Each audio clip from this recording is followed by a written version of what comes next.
Order, order, and welcome everybody to this meeting of the Work and Pension Select Committee, and for an evidence session about carers allowance. We're very grateful to the two witnesses who joined us for our first panel. Can I ask each of you to tell us very briefly who you are, starting with Terry Kirton? My name's Terry Kirton. I'm a full-time carer for my 97-year-old father, and I live in South Wales. Thank you.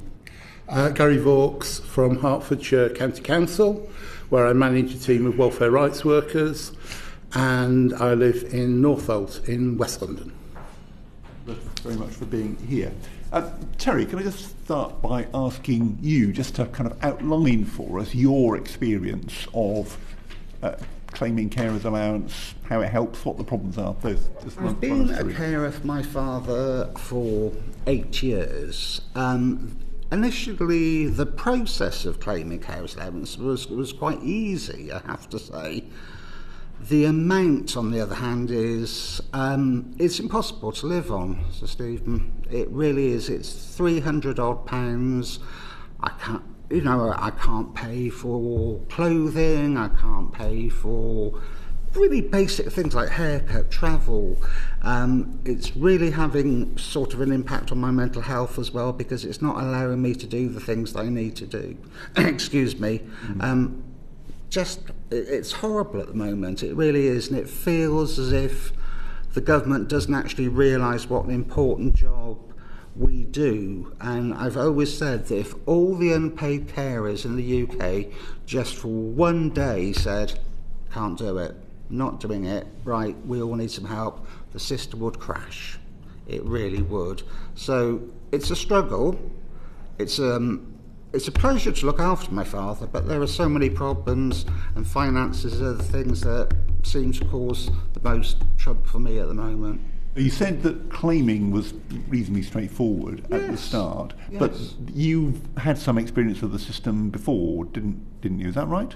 Had you kind of worked in this area previously? I'm a staff nurse by qualification. But I've not worked in this area before. I think Gary is the advisor. I'm not a statistician at all, I'm afraid.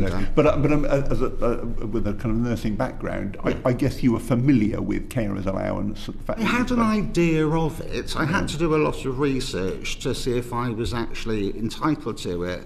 Again, with many of the people in the communities, many of the carers, I wonder how many of them are actually working as carers, not being aware. Because there's not a book, about how to become a carer, or the information that you need. Okay, your relative is going to be discharged from hospital, you're going to become a carer. Have you taken these steps? Here is the advice. It's quite difficult. It's a bit like swimming in mud sometimes, for want of a better expression. We could do with some direction and some advice on where to go and what to do. And do you find you have to talk to the DWP much? Are there issues that come up, or does it all happen automatically? All happened automatically. Right. Okay. Thank you very much. Debbie Abrahams. Thank you. Good morning, both of you. Perhaps I could start with Terry, if that's okay. And thank you so much for your statement, which was very informative. Okay. So you have been caring for your dad for 8 years, is that right? That's correct, okay. And you left the health service, the NHS, to care for him. Can you tell me, in terms of the transition financially, what that meant to you? I think from being in a position where I was in a job where I was earning £3,000 a month to actually trying to manage on £300 a month, which was carers allowance, I had debts. I had a loan I'd taken out that I planned to use for future care for my father. It's left me in an awful state financially, to be honest. I've had to speak to the bank, and kindly they've given me a repayment plan. But it's affected my finances horrendously. And it's such a struggle, as I say. It's from penny to penny, month to month, and it's exhausting. It's tiring to have to do it. I love looking after my father, but I'm sick of having to fight for every penny. Absolutely. And just so that everybody's aware of how much care, you said £3,000 a month. It's going up to £81 a week next month. Is that right? But still, I think so. Yeah. How many hours roughly do you work? I work live, in terms of I live caring? with my father, so it's 24 hours a day, 7 days a week. So, yes, it doesn't equate to really what...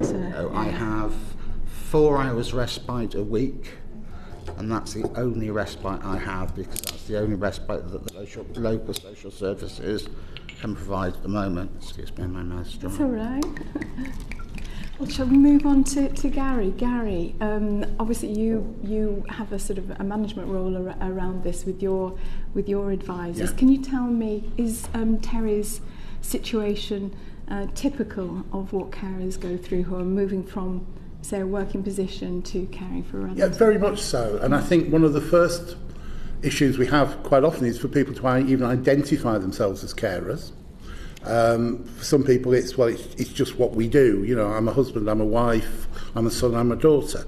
So trying to get them to firstly identify as carers can be an issue. And then we hear very much the same sort of stories that Terry tells in terms of the earnings limit, that many of the carers that we deal with want to work. They want to go out to work. They want to keep in touch with the labour market. They want to maintain their skills. Without being too indelicate, they know they may not be carers forever. So they know that it will be important for them to have something on their CV to say, I've managed to keep working. But with an earnings limit of £151 a week from April, 139 now, I mean, that's 13 hours at minimum wage. It's not even given an expectation that you're going to earn, 20 or 30 pounds an hour. I recently dealt with a college lecturer who'd given up a job, even better paid than Terry's, to care for 2 disabled children. Only get one carer's allowance, obviously, as you know. And she was offered a job to teach in a local FE college for a couple of hours a week. It kept her hand in, and it worked out at about £30 an hour. For 2 hours work, she'd have earned £60. That would have lost her carer's allowance altogether. This cliff edge at £151, just for working 2 hours a week. Her husband would care for the children while she was doing this job, and yet she was providing, as Terry says, care 7 days a week, 10, 12, 15 hours a day, and yet she lost the carer's allowance if she'd taken the job. She decided not to take the job because she'd have earned 60 and lost £81.90. That's a negative rate of taxation that I think anybody would say was unsustainable. And it's just trying to balance your finances and your work. As a registered nurse, I have to work so many hours to maintain my registration. Absolutely. I have to. And to balance that work with losing or potentially losing carer's allowance, what do I do? What do I do? As Gary said, we're not going to be carers forever. I'm very mindful my father's 97.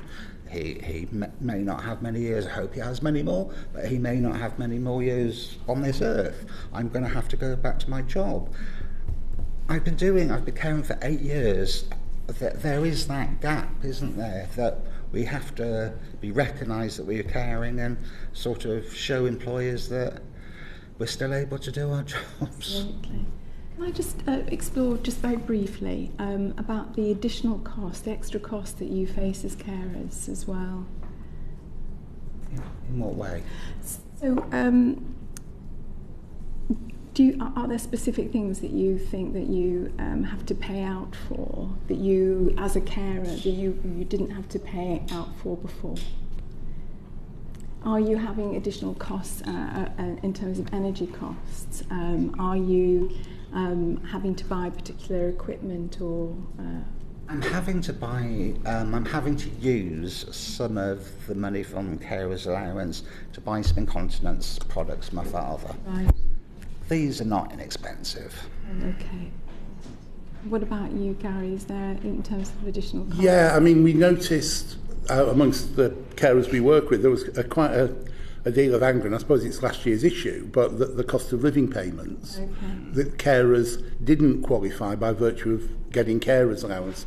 They may have got money into the household if somebody was getting the disability living allowance or PIP or attendance allowance, and if they were on a means-tested benefit. But many carers felt somewhat aggrieved that their additional costs around fuel particularly weren't recognised with the cost of living payments.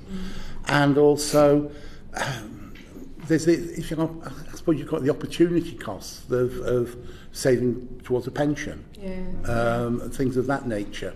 You know, they know, Terry will have a gap in his pension record, and so there is that cost which you can make up if you take out a private pension, but obviously there's a cost to that when your employer isn't contributing to it because you don't have an employer. We do notice quite a lot of issues around those additional costs that are often linked in to the income of the household. It's very rare that we find a household where, if there is a carer and somebody getting one of the disability benefits, that they maintain two separate accounts. The money gets pooled to some extent. So the extra costs almost get hidden within that pooled budget, but the carers allowance doesn't make a major contribution to that pooled budget. Final, very brief question. If carers are struggling financially, where can they go for support? We have a very good organisation in Hertfordshire called Carers in Hearts. I think they've got something like 12,000 carers are on their books. But as a county, we know there are many more people who are carers than that. And that's just a local. And that's just local. Though I think most local authorities will have some local organisation. Obviously, we've got the Adult Care Services Department, which we are part of, who provides services. We've got links with the NHS, where there are lead nurses responsible for carers. But it's still it's patchy and somewhat hit and miss. Thank you so much, both of you. Pleasure. Gary, can I just press the point, that example you gave us of the lecturer? Yes. Because the earnings threshold is 130 something a week, isn't it, at the moment, I think? I wasn't sure why 2 hours at £30 an hour. Oh, sorry, yes, I gave the wrong figure there. She was earning, it was more than £30 a week. Sorry, I was linking it back to carers element, sorry. The 2 hours work would have taken her above the threshold. Yeah. Right. Okay. At the time, the threshold was considerably lower. The threshold has been increased in recent years, but it was more of a problem. It was a problem, I think it was about 2 years ago that I was referring to. But the figures I gave you probably got wrong. Okay. But Terry, in your situation, would any work be feasible given your obligations to your father? At the moment, it would be very difficult to leave my father. Coming up here today, I've had to sort of arrange care to go into the house 4 times just to make sure that he's safe. If there was any possibility of working from home, potentially I could do a couple of hours from home, but again, it would have to be, the pay scale would have to be at a level that didn't hit anything that would mean that I would lose my carer's allowance, because if I lost that financially, completely scuppered. Yeah. In your line of work, would there be a possibility of working at home? I don't know. I guess I could try and work for NHS Direct or one of the advice line services. But the pay rates for that, I believe, would tip me over the edge of the limit. Theoretically, would that enable you to maintain your registration? I'm sorry, I didn't Would hear that you. enable you to maintain your registration? Yes, it So would. work with NHS Direct or something like that? Okay, I interesting. mean, I have been very lucky. I've spoken to the Nursing and Midwifery Council, and they have actually agreed for this revalidation that they've allowed me to use hours that I've cared for my father to revalidate with, which is very, very good of them and very kind. Right. They've agreed that I do provide nurse care at home, which I do. Definitely. How big a deal are allowable deductions? Do they make a significant difference? And to what extent do applicants actually understand the process? Gary and then Terry. The allowable deductions, obviously, the obvious things like tax, national insurance, whatever rate it's going to be set at. And we see, I think it's the expenses that we have difficulty trying to establish. It's things like the extra expense of going out. If they go by taxi because they can't go on public transport, is the cost of the taxi an allowable expense against their... these are the sorts of more nebulous... Is it an allowable expense? I would like to be able to say each time I could actually say for definite yes or no, because quite often we have to argue the point almost case by case. How do we improve that system? The easy way would be to simply, two steps. One is increase the £151 as it's going to be, and secondly, remove the cliff edge so that it tapers. If there is going to be done, it's tapered away. Yeah, I'm talking about principally how do we improve the system of claiming allowable expenses so that people actually understand what they can claim for and not. I mean, should there be a rubric which sets out entirely? There is, and it's getting people to understand it. And it's getting people to be able to almost self-identify within the descriptions that are given. The information on the carers allowance claim form doesn't give you... It says, if you have expenses connected with your employment... that are due to your caring responsibilities, and I think it gives a few examples, but it's certainly not a comprehensive guide, and I think people are left struggling with that. And in fact, the earnings rule, it deters so many carers from caring at all, from earning at all. We actually don't have that many cases where people are arguing around the margins about what's an allowable expense and isn't. Most carers are just put off from working. So the allowable expenses thing doesn't come into play that often. They're not working in the first place. Is there anything you'd like to add, Terry? I don't think I can add anything extra to what Gary said, actually. Right. No. So can you give us some insight into your interaction with DWP? What was the experience like of applying for carers allowance and your ongoing relationship with them? It was very, very simple, I have to say. It was a phone call to the carers allowance claim line. I had to have my national insurance number, my father's national insurance number, explain what I was doing. The advisor took all the details, gave me a date when it would be paid, and it was paid. This I have no problem with at all. The process is very good. Is that typical in your experience, Gary? Yes, I would say carers allowance is a very well administered benefit. As from the carers allowance unit up in Preston, they do a very good job. I think the problem often comes with the interplay then between carers allowance and means tested benefits. We have more problems around that, the relationship with universal credit, with income support and things of that nature. But where there's probably less understanding of what the carer's role is. The carers allowance unit themselves are probably one of the more efficient branches of the DWP that we have to deal with. Thank you very much. Elaine Sackby. Thank you, and thank you so much for coming this morning to give us your evidence. My question is to Gary. How often are carers aware of the support that they are entitled to receive through the benefit system? So, for example, when underlying entitlement to carers allowance might passport a carer to further financial support through other means-tested benefits? Yes, that wonderful phrase, underlying entitlement.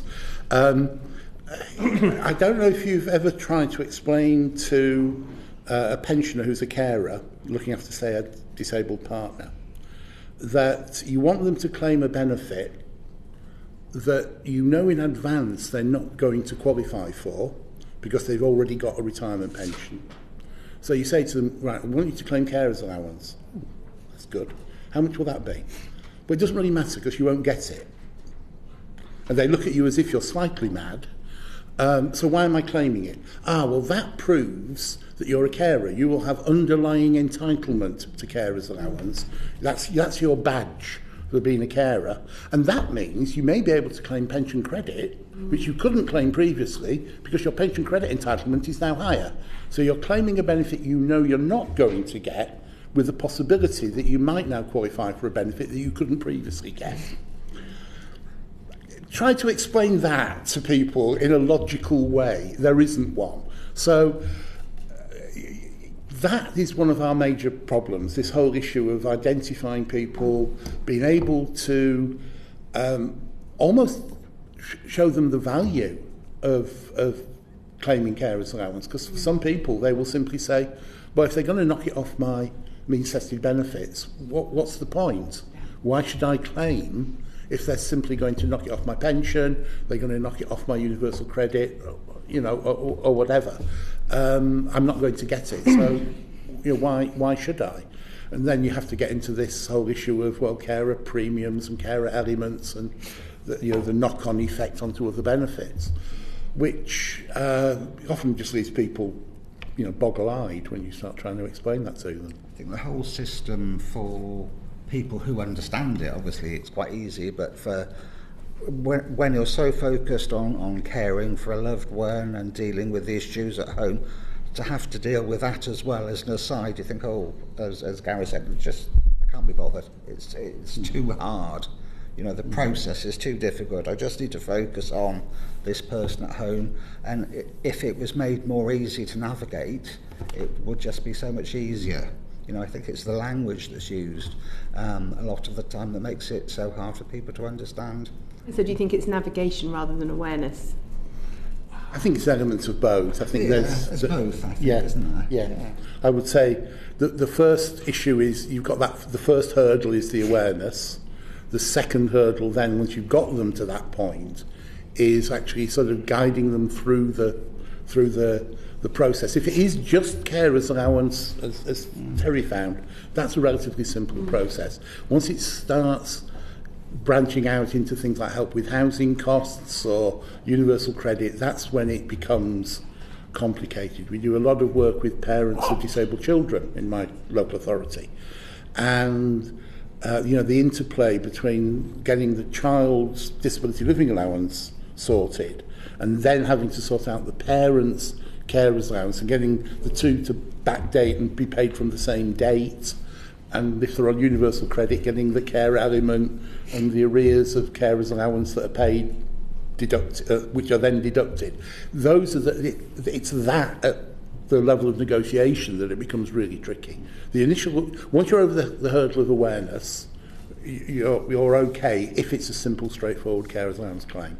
Anything else becomes difficult. What are the main questions and challenges carers reach out to you for support with?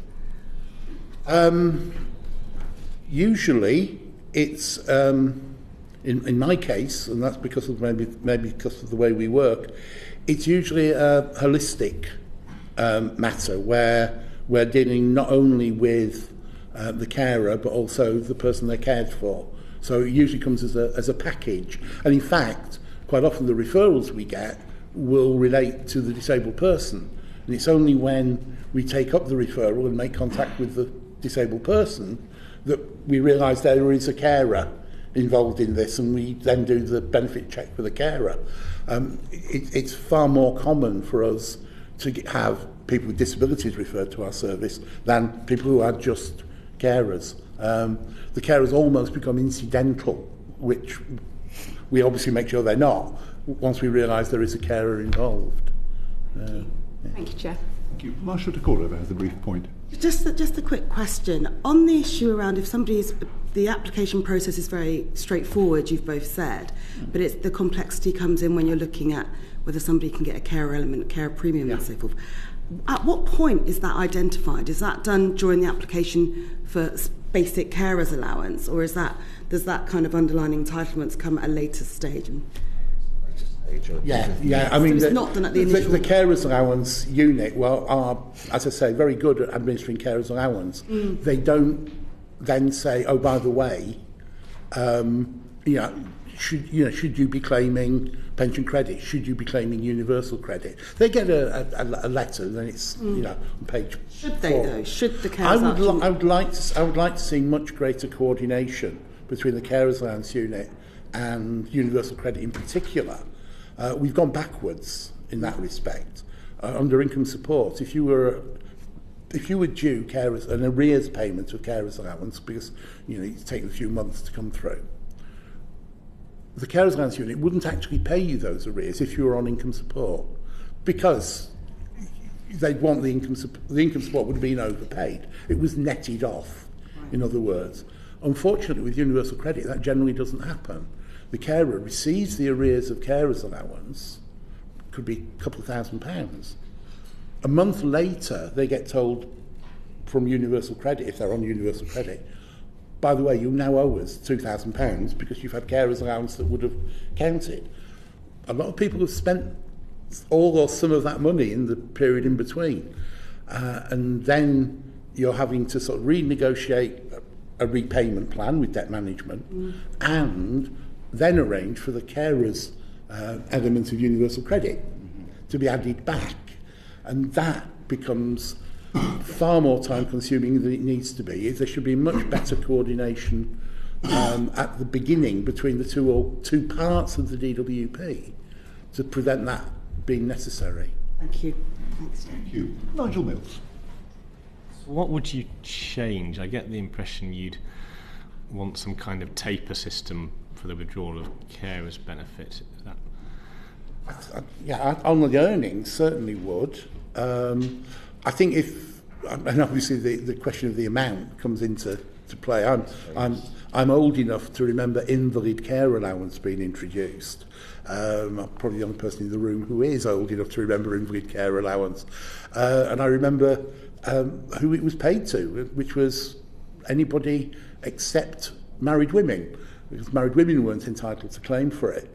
And I think that established the principle that carers allowance was set at a low rate, because it was literally a spinster's benefit. That was the logic behind it. It was for the stay-at-home daughter. And that created a second-class benefit. And I don't think anybody's really looked at that and said, well, should it be a second-class benefit? Shouldn't it be at least the same level as job seekers allowance, ESA, retirement pensions? Why do we still have a second-class benefit for carers? It makes me quite emotional when I hear things like this, because a lot of it's about worth and what you're viewed as a carer, and it just feels in lots of ways that people think, okay, you're doing it, you're not really worth, we're not going to support you financially, we've given you this, get on with it, struggle on. And I'm tired of struggling. I'm tired of struggling. I want to be able to look after my father.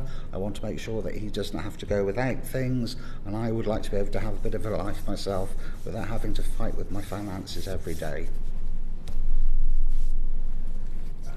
Nigel, can I just interrupt? I think Siobhan wanted to... I'm happy to come in after Nigel, that's fine, yeah. You gave us quite a range there, Gary, between... Because, the single-person rate of unemployment benefit is quite a lot less than a single-person state pension, like about half, isn't it? Where do you think we should be trying to pitch the carers allowance then?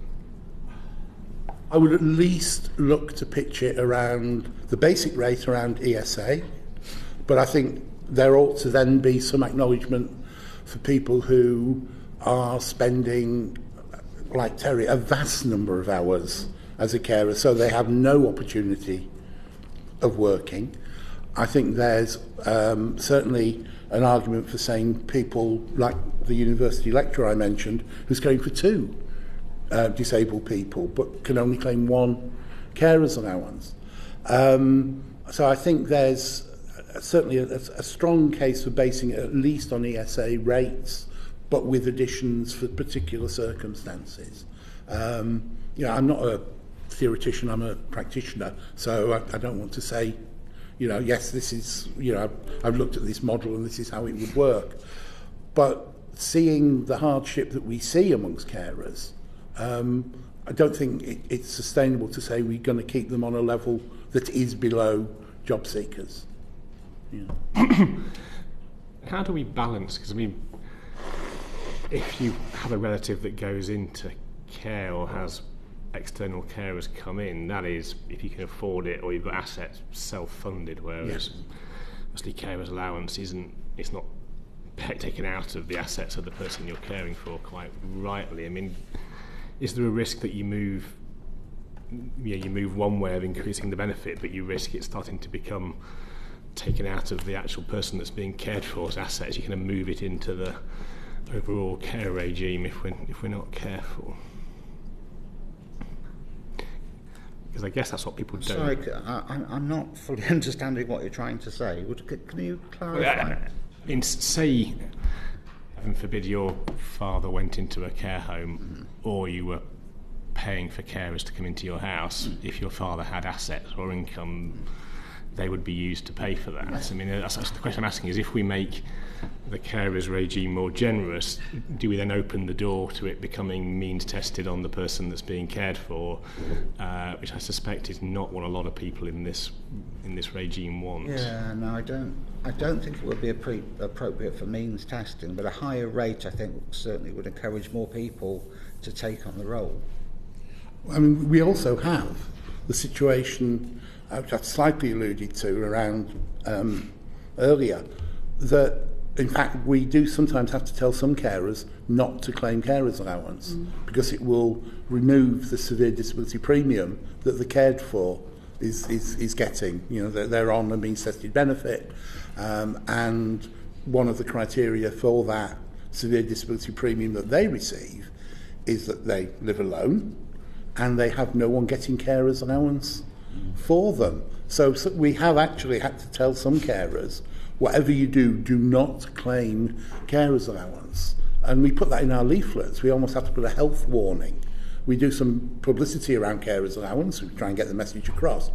But it's not particularly attractive to then say, but beware, claiming carers allowance could reduce the benefit of the person you're caring for. That in itself, we have to give that health warning, but it's not particularly attractive to people to read that on a leaflet. And then you have to explain why it's not a good idea. And in some cases it is, Siobhan wanted to come in. Just I think it's I've lobbied the Chancellor about looking at the rates for carers allowance and trying to see if there's a way. There isn't a lot of money around, that. There's a lot of pressures on the economy.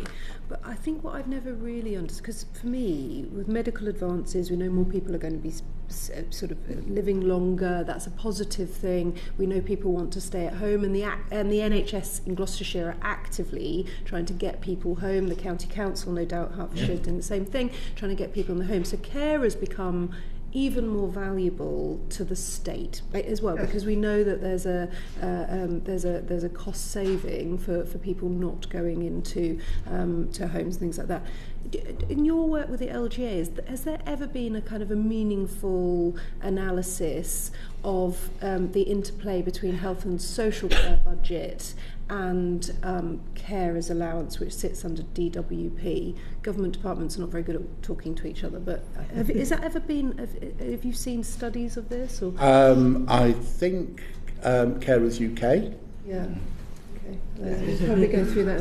Carers UK, I think, have done some research around the value of carers and what they bring.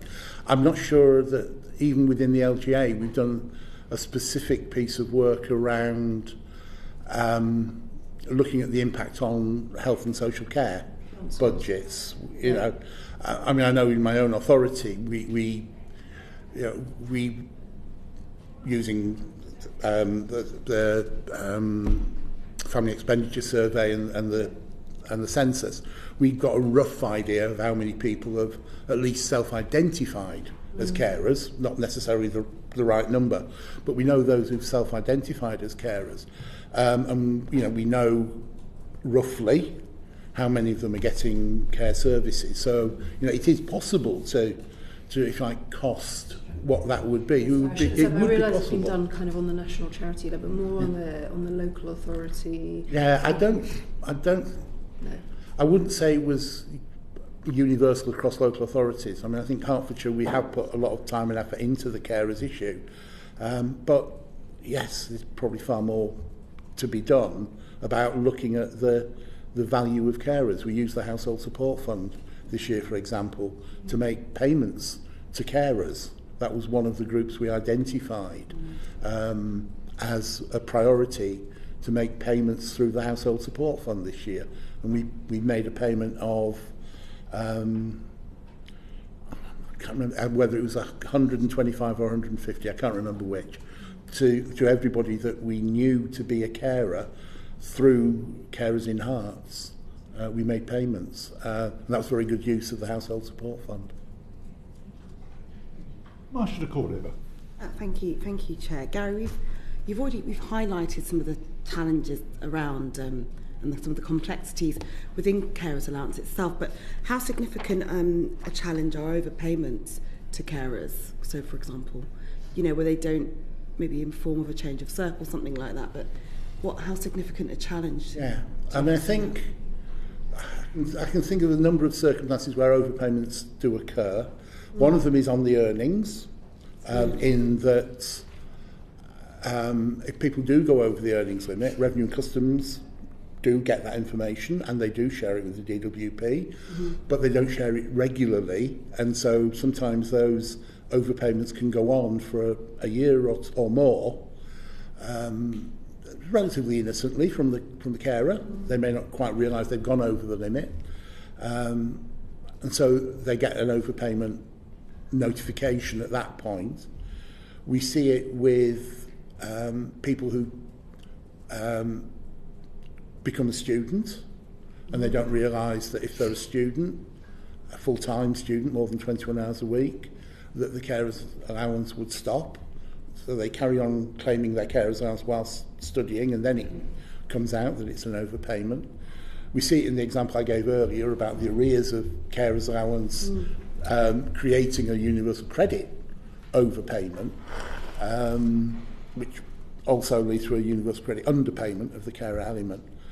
And we see it around, on the particular one I'm thinking of, parents where their disabled child is going away to residential college or residential school. And they're coming home. Specific of the hours, haven't they? Yeah. And they come home at weekends, or don't come home for 3 or 4 weeks at a time. But the parent carries on claiming carers allowance even in the weeks when the child doesn't come home that weekend, and so that also then leads to an overpayment. So those are the sort of 4 major causes of overpayments that we see. Yeah. On the earnings threshold, which is what you've highlighted at first, how often do you think carers then become aware that they might have breached the earnings threshold in itself before they've actually been overpaid? So do you think is it done unconsciously almost?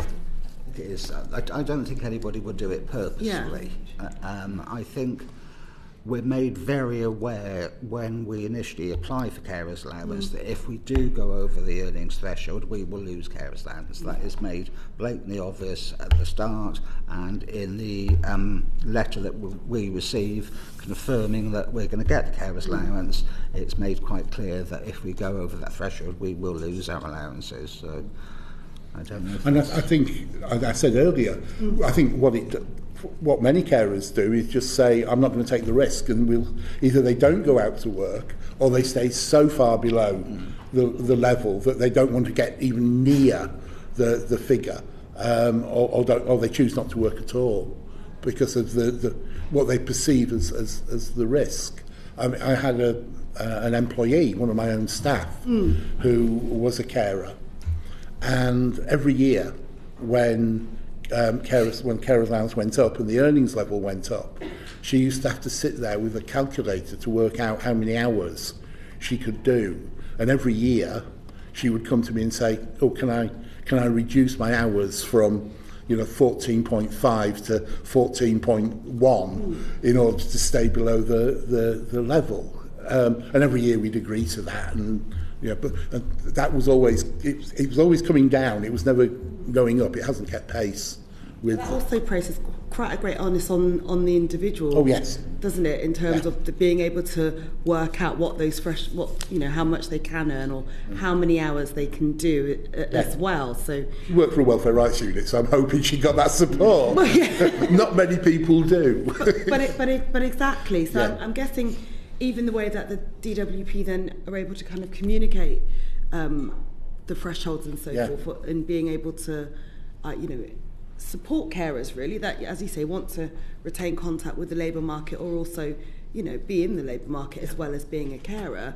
Is there anything that they can do in that space in terms of, how they communicate what the thresholds are and how people can maybe work it out? Because as you say, if you're not in a welfare rights unit, you're not going to be able to, are you? Exactly. There's not an easy calculation tool that carers can use, is there, at present? No. And it goes back to Sir Desmond's point about a slight lack of clarity about what are allowable expenses. And that also sort of muddies the water a little bit around making that kind of calculation. How could they better communicate that then? How can the information be better shared then with carers, aside from, going to an advice agency possibly, if there is one? I've always thought that, when I started looking after my father, I have to say I was absolutely terrified. There was no information on how to become a carer at all, what to do, what benefits to apply for, how to do it, what the thresholds were. A simple information.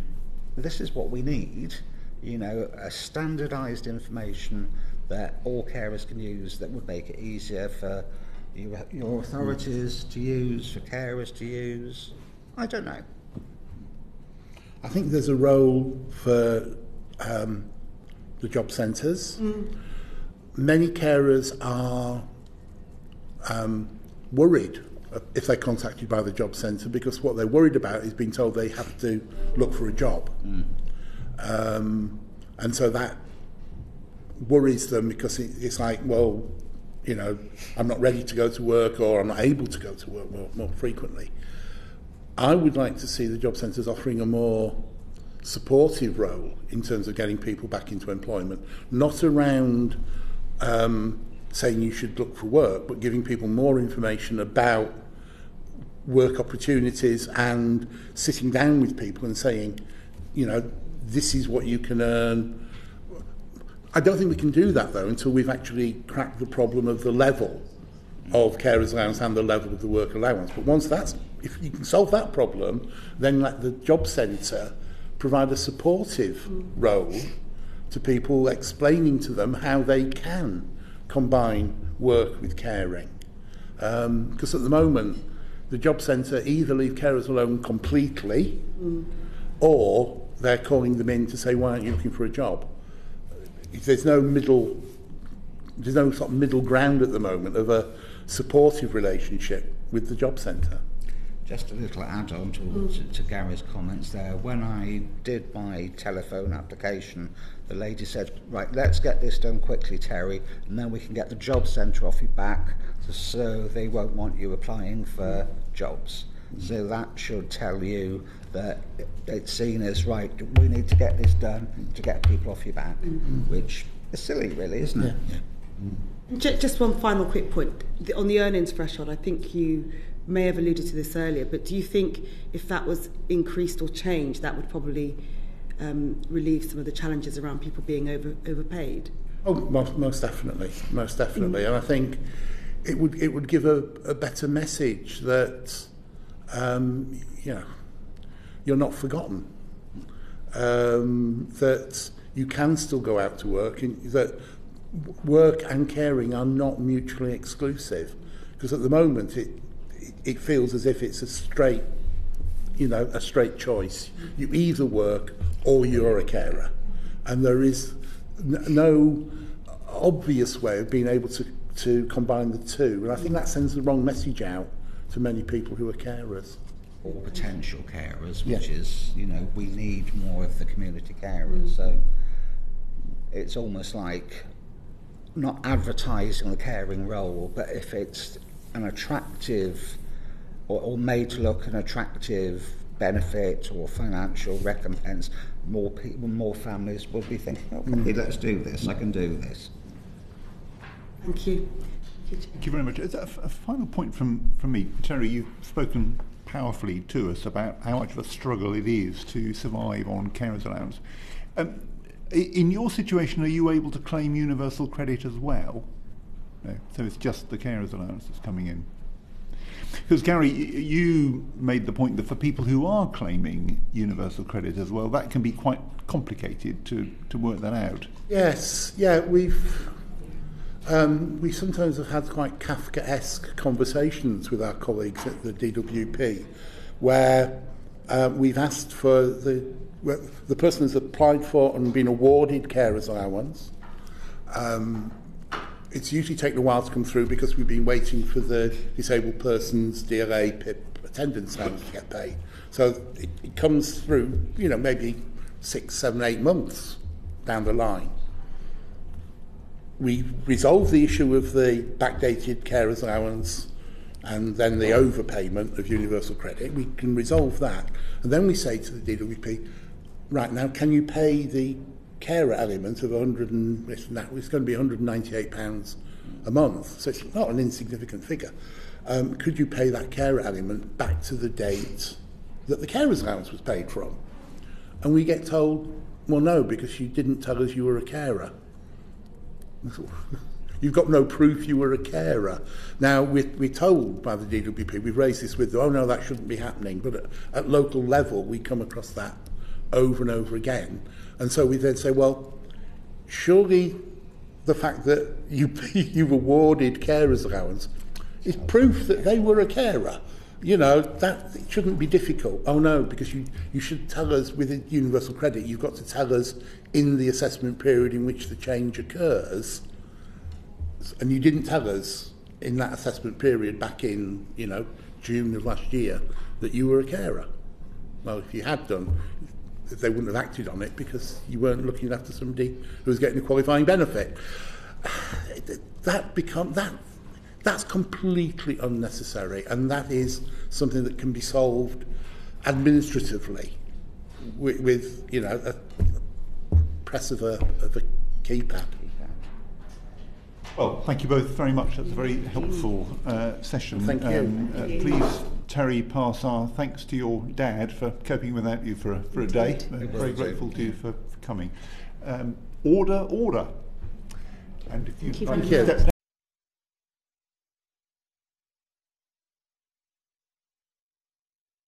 The proceeding is currently suspended.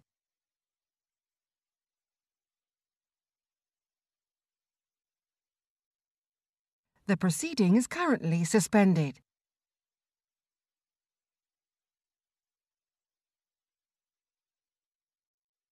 The proceeding is currently suspended.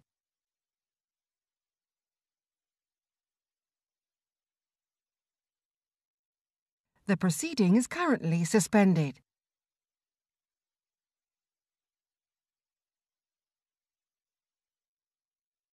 The proceeding is currently suspended.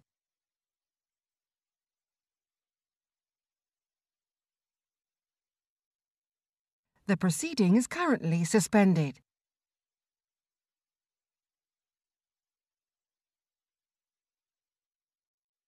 The proceeding is currently suspended.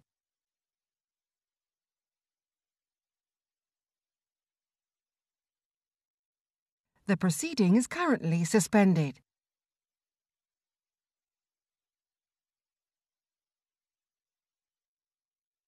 The proceeding is currently suspended.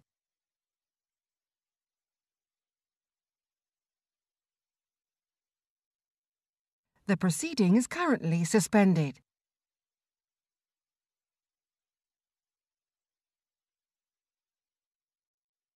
The proceeding is currently suspended.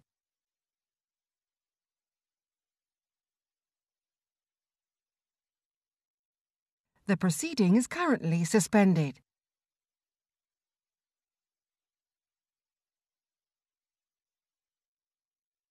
The proceeding is currently suspended. Order, order, and welcome everybody to the second panel for our meeting this morning as the Work and Pension Select Committee, considering the subject of carers allowance. We've got 4 members of the panel, 3 here in the Thatcher Room in Portcullis House and 1 joining us virtually from Scotland. Can I ask each of you very briefly to tell us who you are, starting with Tamara Sandoul. Yes, hello, I'm Tamara Sandoul. I'm the Head of Policy and Public Affairs and I work for Carers UK. Thank you. Cristina, Odone. My name is Cristina, Odone, and I am the Head of the Family Policy Unit at the Centre for Social Justice, and I am the author of a report that came out only last week about working age carers called Creating a Britain That Works and Cares. Thank you very much. Professor Yeandle. Hello, I'm Professor Sue Yeandle. I'm Professor of Sociology at the University of Sheffield, where I'm the Director and Principal Investigator of the Centre for Care, which is a major ESRC research investment. I specialise in the relationship between work and care and have done for over 25 years. And would also like to mention that I was a special advisor to the Work and Pensions Committee in 2007 to 8 when it was discussing this very question and making recommendations on many of the points that you're looking at today. Thank you. 15 years ago, isn't it? Yeah. Thank you. And Fiona, Collie. Yes, I'm Fiona, Collie, and I'm Head of Policy and Public Affairs for Carers Scotland, and Carers Scotland is the Scottish Nation Office of Carers UK. We're part of that organisation too. Thank you very much. Is it possible to turn Fiona up a bit, or I don't know whether Fiona, whether you can turn things up a little? We can hear you, but you're quite quiet. So, can I put the first question, Fiona, to you? Can you just tell us how carers benefits reform is going in Scotland and what differences there will be once it's complete? Thank you. Carers benefits reform has started since 2018 when the Carers Allowance supplement was introduced, and that was aimed to bring carers allowance to those on carers allowance to the same level as job seekers allowance, and that's paid twice a year in 2 lump sums. Since that time, the development of carers support payment, which will replace carers allowance in Scotland. At the moment, it's on its 3 pilot areas, which are in Dundee City, in Perth and Kinross, and in the Western Isles, and working their way through those for new claims. And it has extended, there's been some slight changes to it, and that has included extending it to those in full-time education. So the plan is by the end of 2024, it will be expanded so for all new claims in Scotland, and by sort of mid-2024, 2025, everybody who's currently on carers allowance in Scotland will be transferred to that new benefit. And from the point of view of carers in Scotland, is this all going smoothly? Are carers pleased with the changes that are being made, or do they think they don't go far enough, or what's the view? I think there's general positivity. So there's positivity around the Carers Allowance supplement. That was extra income for carers. Certainly around the changes around the full-time education rule, and the support for young adult carers. So really help those at the earliest start of their career and aspirations about not being excluded from education. There is more to be done, and there are proposals for different stages, which might include, for example, changing the earnings threshold, increasing the run-on from 8 weeks to 12 weeks, and providing an additional payment for those who are caring for more than one person, and there's ongoing discussions around those carers who are pensioners who do not currently receive carers allowance. Thank you. So can I then ask the other witnesses? We know that DWP does now plan to modernise the IT system for carers allowance, having not changed the benefit significantly for many years. I think, Professor Yeandle, the inquiry that you advised suggested changes, but nothing really happened. No changes were made. I'm interested to know from each of you, why do you think it has been unchanged for so long, and what changes you think ought to be made now? Should we start with Tamara? So are you talking about just the IT system or the wider policy? I mean, the fact that the IT system is being changed, I imagine, creates some opportunities for changing some features of the benefit. So what are the features that you think ought to be, and any thoughts about why nothing's happened before, given the calls that we made over a long period? Yes, well, we don't think that carers allowance has had enough of a priority, because, of course, if it was a priority, I think things would have moved on much faster than it has done. There's been relatively little change on the policy front. We have a whole long list of things that we would like to see changed as part of carers allowance, certainly to mirror much more what's happening in Scotland. So the level of carers allowance should be raised to a similar level to the Scottish carers get, and that would be about £11.10 extra per week for carers. But also to abolish that 21-hour study rule, which just doesn't make sense. If you're a young adult carer, you have to choose between getting an education and qualifications and getting some financial support. That's not right. It's going to affect people for the rest of their lives. So those things have to be amended, and certainly the earnings limit, as we've heard from Gary and Terry, is a major block to people being able to keep their foot in the door, being able to do some work alongside their caring role. I can't comment on why DWP haven't sped up the IT system. We know that carers allowance runs on an older type IT system, as do the other legacy benefits. And sorting out the IT system would be a major step to actually fixing some of the problems that we have with overpayments, for example. And also giving carers a better platform to interact with the benefit, to report changes in their income. Thank you. Cristina. Why has it not been changed? Because carers are second-class citizens, and carers allowance is a second-class benefit, and that has been the story for so many years. And in the course of my research for the report that the Centre for Social Justice published last week, I did a lot of interviews with small grassroots charities that make up the CSJ Alliance. And again, we heard about people who felt they were excluded from education, they were excluded from the job market. One of them asked me to look at Sir Chris Whitty's annual report of it was the summary of his year as a chief medical advisor, and they said, look at how many paragraphs are about carers, and is there a thank you in there? No. So why everything to do with carers is stuck in the past is because they're not valued enough, not by us as a society, I would stress, sometimes not by employers, and often also not by government. In terms of the IT system, what interested us very much was where there is the customer-facing support, digital support services. And first of all, we need to recognize that digital support presumes digital inclusion, and almost a quarter of those over 65 are not online, and that includes a lot of carers.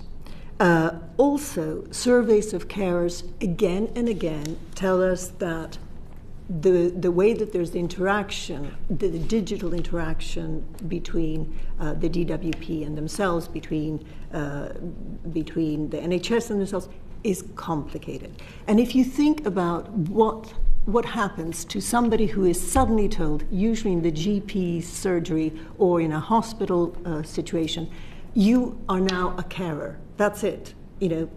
You have to help this person out because look, they are, your child and they're disabled, or they're your partner or spouse, and they have now onset dementia. It is a traumatic moment, and what they're struggling to find is some kind of communication thread that will explain really clearly what are they entitled to, what benefits, what is the threshold below which they can work. They need something very clear, and what we have recommended in our report is a one-stop shop for carers, so that Terry and Gary both really brought that home to me. It has become so complicated, so confusing to find clear information, and that means that needs are not met.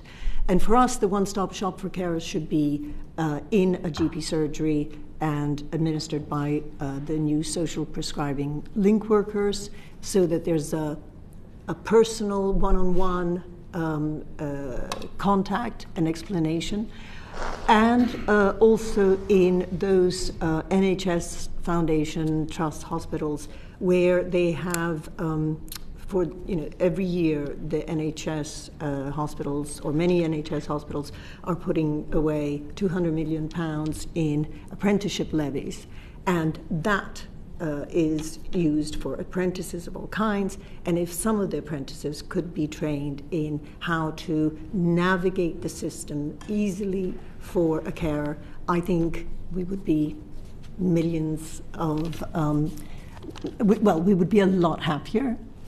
Thank you very much. And Professor Yeandle. Perhaps I can start by just underscoring the length of time that this committee and other politicians and experts have been debating this and advocating on this issue, because I think that it is really important that we understand that if we're going to make progress here, we do need to think very carefully about the fundamental flaws in the benefit arrangements for carers allowance. So benefit, as someone mentioned earlier, started life as invalid care allowance back in 1976, and it was the first actual major success of the carers movement to advocate for that from 1973 onwards, when people were first beginning to notice that carers existed. And as has already been said, carers have been treated as if they weren't very important in our society and in many others for a long time. But that has changed, and we now have legislation and recognition of carers, not only in the UK, but in many other countries in the world. And I hope later to have an opportunity to say something to you about what we can learn from other countries, and I've studied quite a lot of other countries' systems and their development, which I would like to share with you. But the first critique of what was then invalid care allowance was commissioned by the Department for Health and Social Security and published in 1990, which is 34 years ago, was written by an academic called Ethne McLaughlin, who's now deceased. She pointed out the reforms that were needed to that then benefit, which has exactly the same features today virtually as it had then and as carers allowance. The 21 hours rule, the cliff edge of the earnings limit, the low level against other benefits, the fact that only one person can claim, even though a disabled person they look after may need care 24/7, 365 days a year, but only one person can receive carers allowance in relation to them, which is very difficult for the parents of some severely disabled children. The 35 hours of care rule, which must only be for one person, which means if you're caring for two people and that amounts to over 35 hours a week, you're not eligible for carers allowance, which seems to me outrageous. Other features that were pointed out back at that time were the overlapping benefits rules, which you've been talking about earlier in the committee, the disincentive effect regarding paid employment at a time when public policy and governments are very keen to encourage fewer people to be outside the labour market and to have more people supporting themselves through paid work and by gaining a pension which will support them in old age. And the fact that the system consigns carers to low-paid work. And I think this is really important to remember this. Actually, only a small minority of people receiving carers allowance do work, and it's not really surprising. If you were an average pay primary school teacher, you would only be able to work for, I think I worked it out, at 7.2 hours a week. Sorry, 7.5 hours a week on the average pay of a primary school teacher, which is £18.20 an hour. You would only be able to work for 7.5 hours a week. So effectively, if you want to work to a reasonable level and are willing to commit more hours of work, you simply can't do so, and that's been pointed out by others. So to me, I think we really need to ask some questions about whether we ought to move, like other countries, to have an hours of work limit, so that we say this is a benefit for people who are effectively full-time caring, but who want to complement that major commitment to caring with some paid work. And most other countries have a limit on how many hours you can work rather than an earnings limit. And if you do that, you don't trap people in low-paid work, and you don't force them into jobs which are, supermarket checkout assistant or cleaner, when perhaps in the past they've had a better paid job and they could make a contribution in that job. You also don't trap them in jobs which don't give them any opportunity to progress, or to when they perhaps complete their caring responsibility. Bear in mind, most people aren't caring permanently. They're caring for a period of time. Now, that for a parent of a disabled child, that may be a very long time. But for a carer of an older person, it's typically only for a few years, but it can fundamentally affect their experience in the labour market and be a major disadvantage for them for the whole of the rest of their life. So I just think it's really important that we challenge some of the assumptions, because your committee in 2007-8 gave very serious consideration to all of these issues. It raised them with the department, and it raised them with ministers and the Secretary of State, all of whom said, yes, this is all very important and we ought to do something about it. But nothing happened, and nothing has happened since that has really made the change. So we need to think about how far we've gone behind other countries. Not only do we need to think about carers' allowance, but if we want to support carers financially, we need to ensure that they can work. And I'm afraid your previous witness was wrong about one thing, which was that there is a gap between caring and working. You have to be one or the other. The vast majority of people of working age who are carers are in paid work, and only a very small proportion of people receiving carers' allowance are able to be in paid work. So that's the conundrum that we need to solve. Most carers would prefer to be in work. Most carers who give up work to care, often something they do in a crisis situation or under extreme pressure, and if you've ever become a carer following someone having an accident or an unexpected deterioration in their health condition, as I've done, you will know what a stressful period of months lie ahead of you, and the decisions that you make at that time may not be very wise ones. But once out of the labour market, it's very difficult to get back in. And the poverty that carers are experiencing, particularly those who are reliant on carers' allowance, is a disgrace. And we really should determine to put an end to that for once and for all, because 30 plus years of knowing that these problems exist is too long. Thank you. Debbie Abrams. Thank you. I mean, that was really, really powerful what you just said, Sue. I'm thinking of your overall contribution just then. Given that most unpaid carers are women, do you think this is a societal issue as much as that hasn't been tackled by government? I don't know. I mean, most carers are women, that's true, but a very large number of carers are men. It's not 90-10%. It's more like, I forget the exact figures, something like 61, but it's I mean, obviously it depends what age group you're talking about, what intensity of caring you're talking about. There are important gender differences in caring, which I don't want to undermine, but it is a fact that that many men are carers, and in particular men are carers of their long-term sick and disabled wives. And so quite a lot of men are caring for many years. For example, the early onset multiple sclerosis is a disease which is particularly prominent amongst women, that is the kind of illness which men are often dealing with over a long period. Trying to hold together family finances in that situation can be very difficult, and giving up work and moving on to carer's allowance would be financially disastrous for most people. So many people do struggle to remain in work, and that's why we need, in parallel to thinking about the benefit, to think about reforming and improving the support that we give carers who are in work, because that's another area where we're falling very significantly behind most other comparable countries. And I'll give you chapter and verse on that if you want later. But can I say, Cristina, Sue, I want to quote one of your own statistics, which was one of my the moments where there was a bingo in my head during my research, which was that a woman at 46 is 50-50 likely to become a carer. To have been a carer. To have been a carer. Or have been a carer. So 46 years old. And for a man, it's 11 years older. So in her prime of life, a woman is likely to be a carer, at least 50% of them are. And that's a huge difference. And that is when it really, really matters. And that is why, if you also take into consideration that the majority of UC claimants and the majority of care allowance claimants are women, you can see that there's a predominantly female impact here.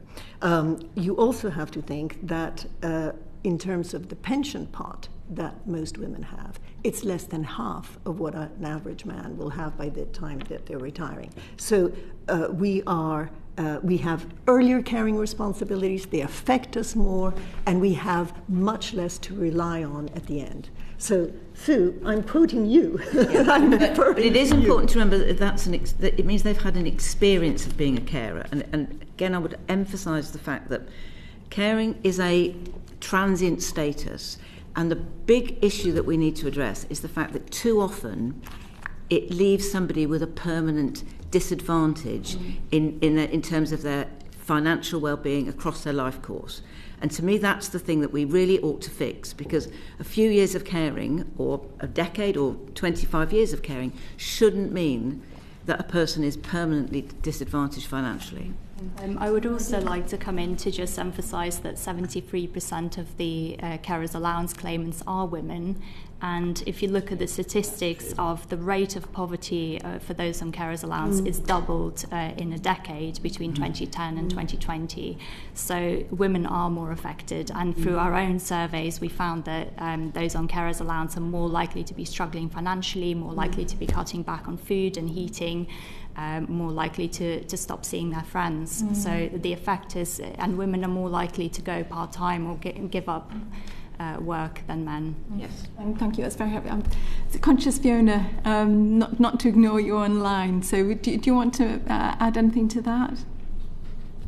Just to add that the statistics are broadly similar across Scotland, but also just to re-emphasise that point that the majority of carers of working age are in employment and are seeking to juggle work and care. So the changes to carers allowance as it changes to care support payment are absolutely vital in reducing poverty, but working, supporting people to remain in employment, and that includes social care services, appropriate replacement care services are absolutely vital as part of this. Can I try and understand, in terms of those carers who are in work, is that something they cling on to what they're doing and their caring responsibilities until it gets too much and then they transition into carers allowance? Is that sometimes happens? Yes. But okay. I mean, I've done many studies of working carers and of their circumstances. Most people, it very much depends on the situation of the person that requires care. If you're talking about an end-of-life situation or somebody who's supporting a close relative who's got a very serious illness, then a lot of people feel that their loyalty is to that person and they want to prioritise that, and they don't really think about the financial consequences of doing that, because the most important thing is to be with Jack because he's just had a heart attack, or to look after Mary who's been diagnosed with terminal cancer. That's the most important thing. That's why some countries have now introduced long-term carer leave, which enables people to leave work but to have a right to go back after a long-term period of caring for somebody who's very seriously ill. If you're talking about somebody who's got a different kind of caring situation to deal with, maybe they've got a child with a significant disability, but one which means that they're able to have a range of activities during the day which gives the person freedom to go to work, don't need total supervision, etc. Those people will want to stay in their jobs because being in work connects you to the rest of society, and the penalties that carers pay.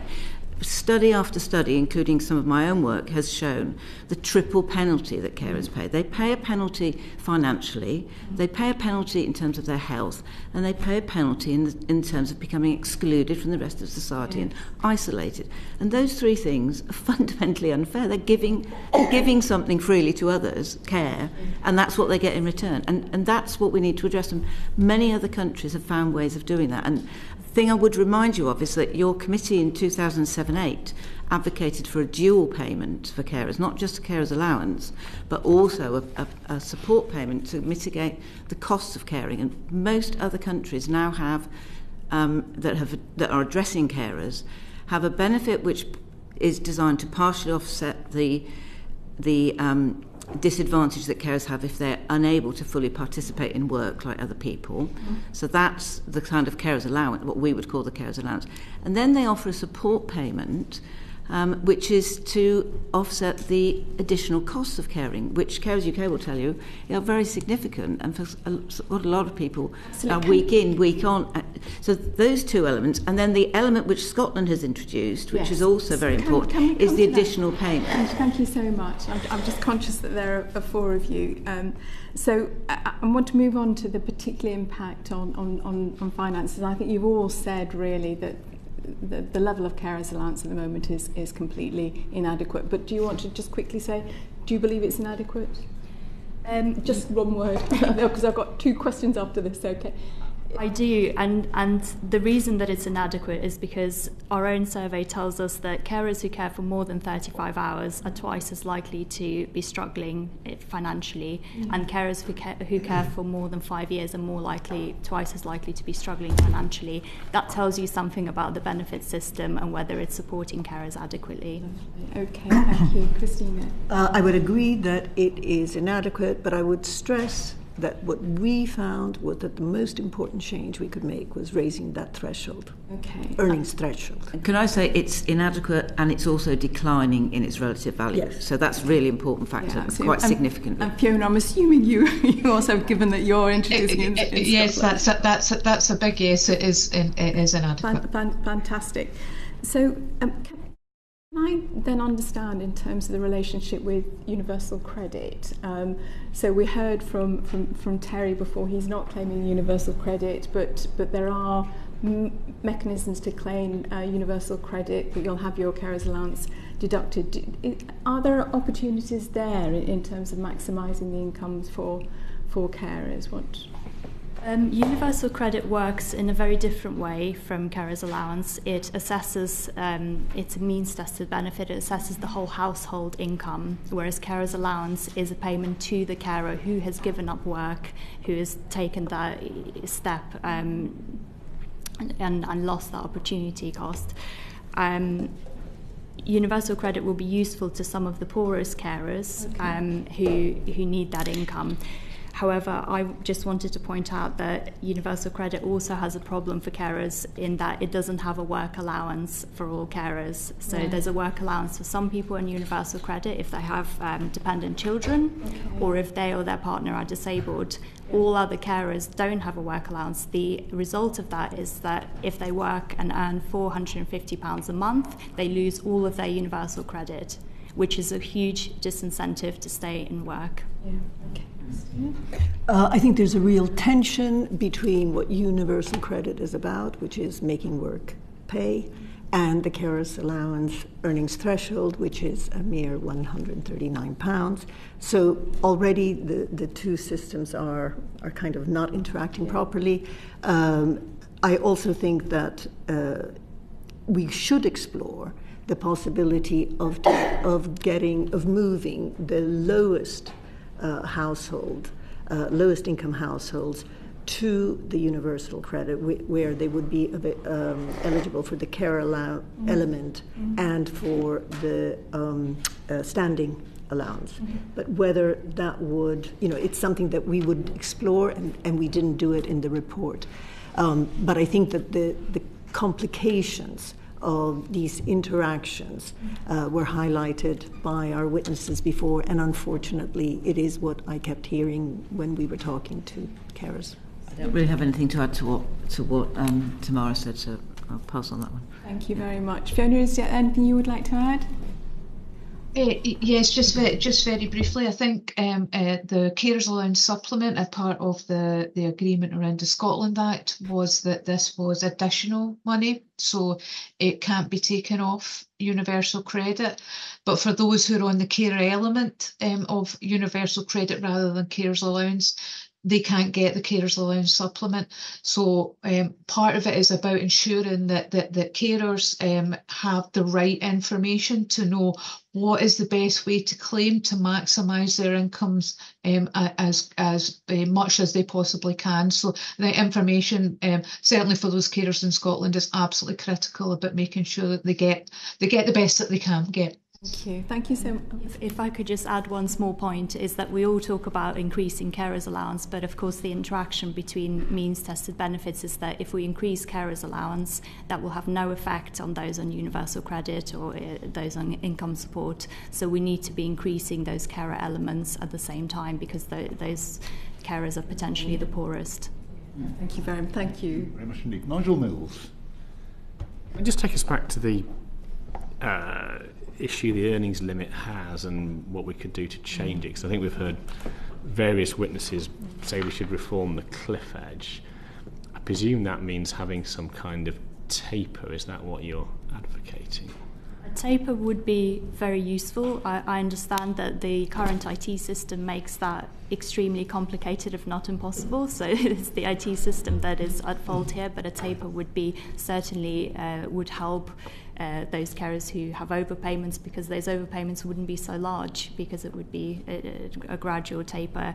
But also, like the other witnesses have said, pegging it to the number of hours or the national living wage would be extremely helpful, because since 2019 carers have gone down in the number of hours that they can work from 15 hours a week to just over 13 hours a week. That's 13 days a year that they've lost in earnings in those 5 years. In the course of our report, we commissioned an opinion poll of 1,035 working age carers, and we focused very much on what Professor Yeandle raised before, which was the issue of economic inactivity. And when we carried out the survey, we found that 2 in 5 working carers, so carers who are now either part-time or full-time, are considering leaving their paid employment this year because of the lack of support. We also found that there were 2/3 of carers who are not right now in paid employment, who are very keen to get into paid employment if there was some change in support. For 40% of them, raising the threshold of the carers allowance was the support that would bring them back into work or raise their hours of work. We did a cost-benefit analysis. In fact, it was carried out by a former DWP data analyst, so I'm sure it's 100% correct. And what he found was that raising the threshold from £139 to £250 a week, plus raising the allowance itself by only £5 a week, would get us 170,000 more claimants.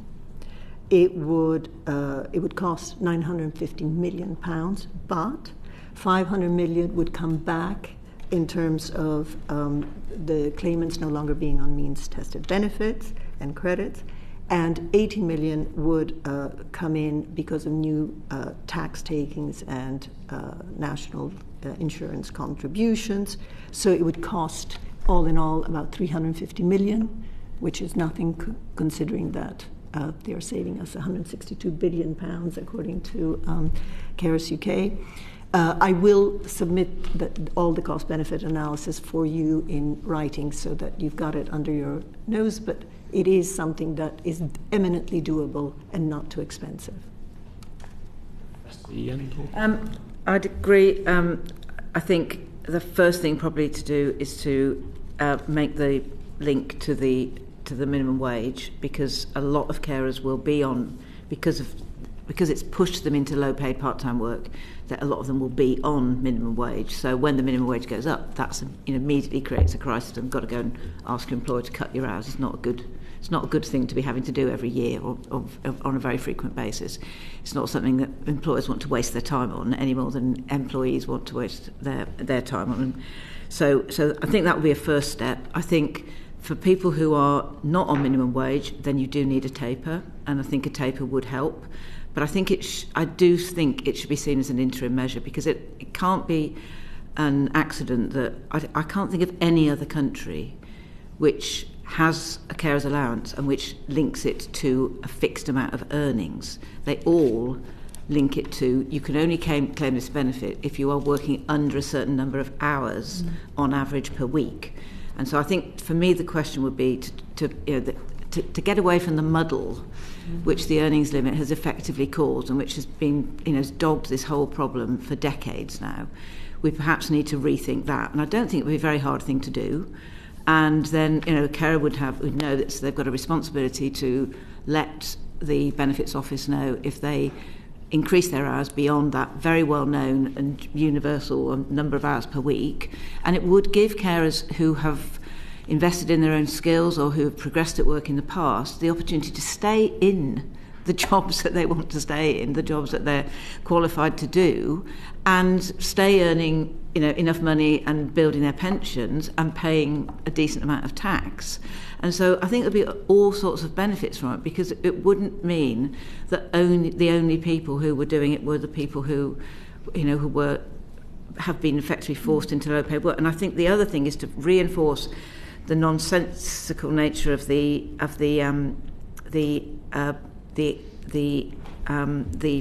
minimum hours of in education. It's already been referred to.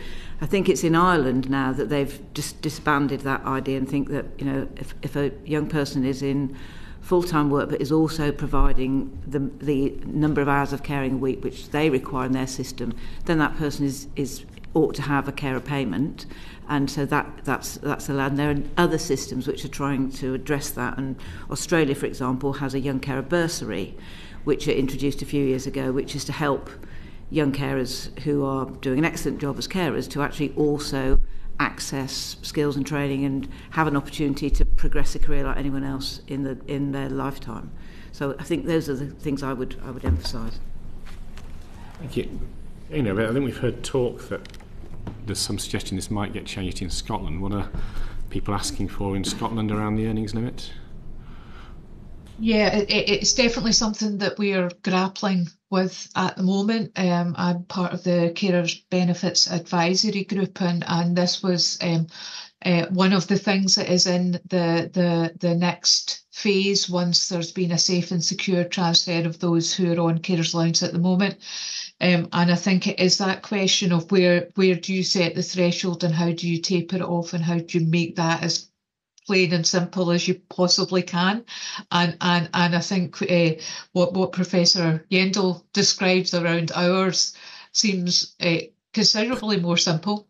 And would remove a lot of the things around deductions. So I can't really give you a full answer because we haven't really got to that point yet. It is something that is going to change, but how it's going to change is a key consideration, and whether it's done in a phased approach to, for example, ensure that the earnings threshold keeps pace with the changes to the minimum wage, and it keeps pace every year with inflation is uprated at the same time as other benefits, to make sure that carers in the interim don't have to make those choices about reducing hours. So it's a kind of bit of a watch this space, but I'm certainly listening with interest to Professor Yeandle. Thank you very much indeed. Siobhan Bailey wanted to come in a short point. Did you and the CSJ look at the, your proposal is to raise the earnings limit. Did you look at the hours approach of other countries and rule that out, or is that, or if you didn't, what's your first blush response to that? I think that it's a really good idea to look at the hours. We didn't do that because we were trying to keep it as simple as possible. We wanted to hear what carers were saying, and for them, that 139 is really, it rings in their ears, and it really puts them off working. Yeah. If I could just add that our policy is to increase it to 21 hours at national living wage, which corresponds roughly to the £250 earnings limit, which Cristina has tested. And we think that that would be 3 days for those at national living wage, but it would be 1 to 2 days for people earning larger amounts, and that should be a better level at which you might be able to find a job, because as you probably agree, it's not realistic to try and find a job where you can only work 3 hours, 8 hours. Okay. So you'll kind of get to the same point, but well, but you wouldn't, and that's the point. I mean, I think I know that Carers UK is always very practical and makes advocates for things it thinks are achievable. But I honestly think, having looked at at least a dozen other countries' arrangements, that it's just a weight round our neck in addressing this problem to have a specific earnings limit, because wages across the economy are so different, and caring happens to anyone. Caring can happen to people at any level of seniority or right down the bottom of the income spectrum, and we need to support all of those people. And so to me, I think it would be the Australians allow you to work up to 25 hours per week and still receive carer payment, which is their equivalent of our carers allowance. The Irish carers allowance. Just a point on this. Presumably, I mean, HMRC can tell DWP what people's earnings are. They probably can't tell them what their hours are, I suspect. No, but it's very clear for the carer. You see, the thing about 139 is ringing in their ears, but it's going to change next year. So the earnings limit keeps changing, and so it's hard. This is why I think this feeds into the problem we've got with overpayments, because carers accidentally fall into this, as I think you heard earlier, and it's because how on earth are they supposed to keep track of that? We're going to come to that. Yeah, it's an important point. Stein Saxby. Thank you, Chair, and good morning. Cristina, coming to you, and the report with the CSJ, which obviously we've referenced already, where it specifically is talking about that government action to address economic inactivity, what are the main proposals made in that area, and have they been costed? So we costed, our survey of working age carers gave some options of what can government do if in order for you to come back into work. And one of them, as I explained, was raising the threshold, the carer's threshold, and that for 40% of our respondents, that was enough to come back into work. We also costed a £2,000 domiciliary,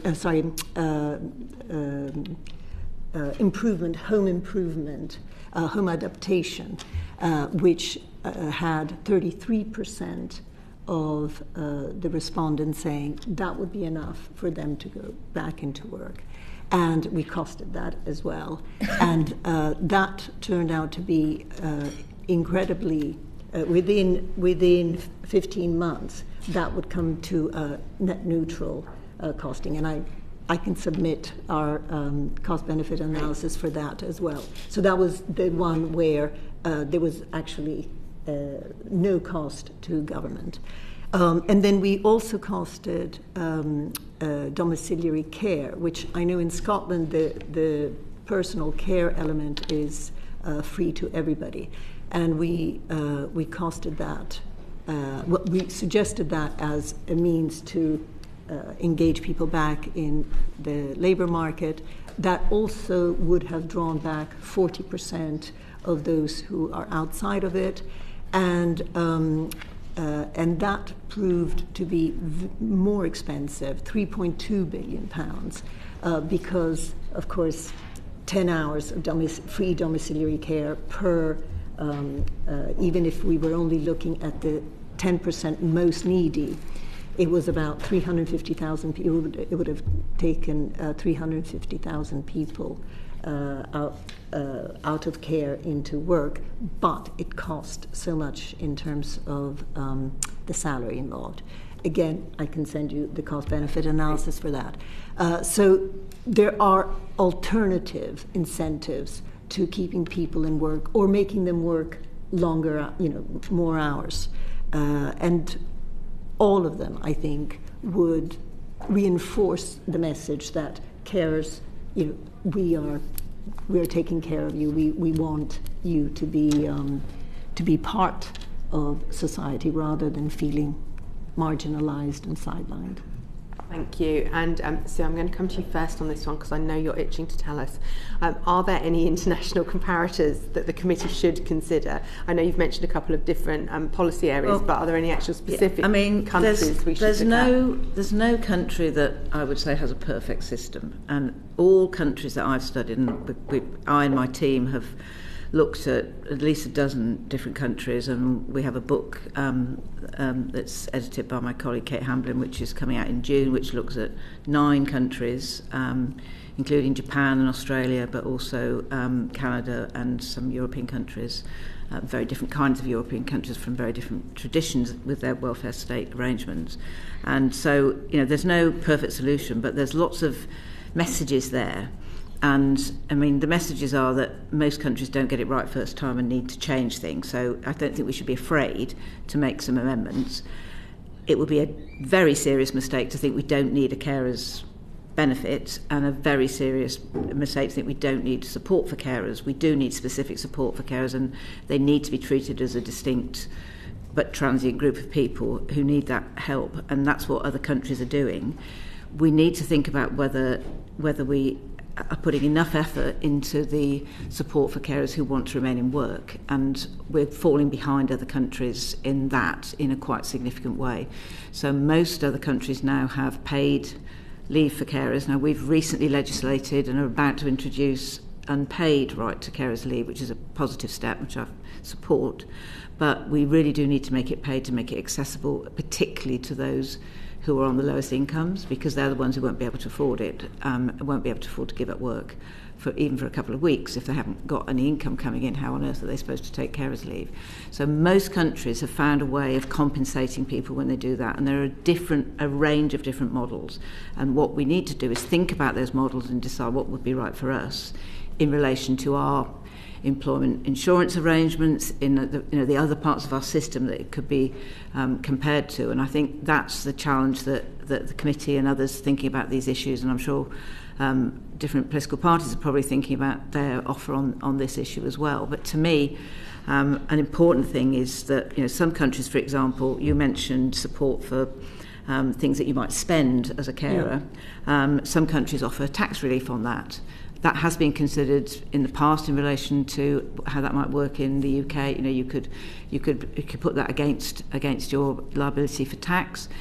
It's been argued that that's not a very progressive a measure, but it certainly might be attractive to some people if you could introduce that.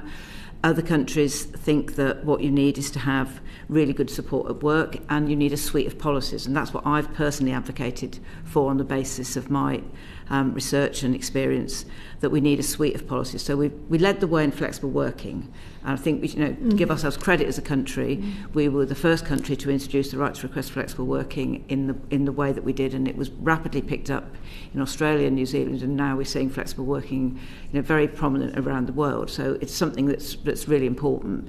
But alongside that, you need a long-term opportunity for people to step away from work for a year or for a 6-month period to deal with the kinds of caring I mentioned earlier, which can't be addressed by a week off. Your wife's got a terminal diagnosis, you're not going to want to take a week off. Well, you might want to take a week off, but you're going to need more than that to support them properly and to do your job as that person's closest person. The relationship that you have with the person you care for is profoundly important to you, and particularly in those kinds of circumstances. So it would be a civilised thing to do as a country. It would be an important thing and greatly appreciated by many people who go through that very difficult experience that it can often happen to people of working age. So I think that's one thing we should look at. And the Canadians, the Swedes, the Japanese all have long-term arrangements, and they're compensated in some way. So we need to get away from the idea that should this be paid and a burden on the employer. That's one way of doing it, but you can connect it into other arrangements in your welfare state system. So you can say, we need to pay it the way we would pay maternity leave. We need to pay it the way we would pay sick leave. So some of those benefits, some of those costs fall to employers, some fall to the state. Some countries give you a percentage of time off. Some countries have got a national insurance bank, which is generated through their employment insurance arrangements, which means they've got a fund they can use. And of course, several countries, Germany, South Korea, Japan, have all introduced long-term care insurance, and they can use that fund that they've generated through having a compulsory insurance payment on workers over a certain age, usually over 40, to actually build the resources that you need to make these arrangements. So to me, it's those fundamental things that we could do. We could really transform the experience of caring, and we could, we should be so proud of the people that dedicate themselves to looking after those who need support, and we should recognise that nobody can really do that to the end on their own, and particularly in the very challenging circumstances of dementia, which we know is going to be a big problem in the future.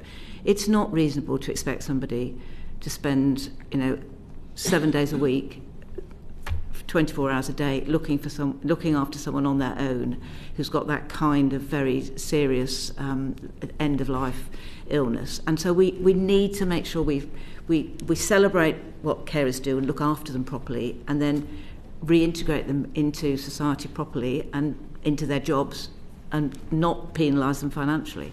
Those seem to be our principles. May I just compliment everything you just said with employers have a role. And I was struck by how many employers are doing really good things in order to recognise their carers who are employees. And that can be anything from an MOT, a mid-career MOT, where they say to you, okay, so now that you have this new caring role, how can we make flexible working work for you, or hybrid working work for you? They are very conscious of carers leave, and although it's not statutory, they will allow for it. And I think that there is some best practice that we should be sharing more widely, and I think that would be a really useful thing. Maybe the DWP could play a role in sharing that best practice. Thank you. And Tamara, Fiona, was there anything specifically on international comparators you would like to add?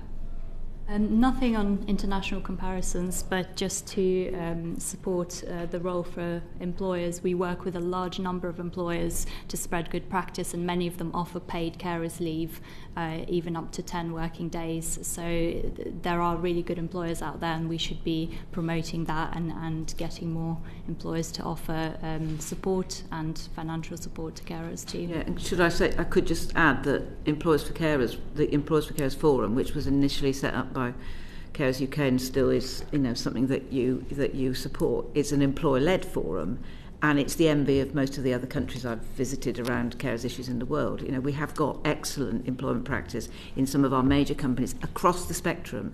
This is not just in companies of a particular type. What's been so impressive about Employers for Carers, it's attracted carers across all areas, occupational areas and areas of business, and also a number of small employers who see the value of working that way. And I think if we can spread that, it would be really beneficial. Thank you. And Fiona, was there anything you'd like to add on international?